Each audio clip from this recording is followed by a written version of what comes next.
18 నెలల కూటమి ప్రభుత్వ పాలనలో ప్రజలకు ఒరిగిందేమీ లేదన్నారు వైఎస్ఆర్ జిల్లా వైఎస్ఆర్సీపీ అధ్యక్షుడు రవీంద్రనాథ్ రెడ్డి.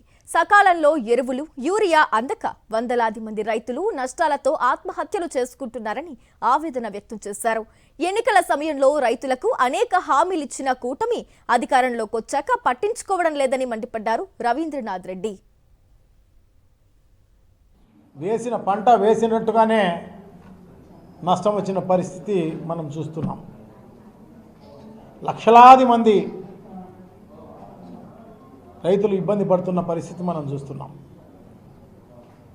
వందలాది మంది రైతులు చనిపోతున్న పరిస్థితి మనం చూస్తున్నాం.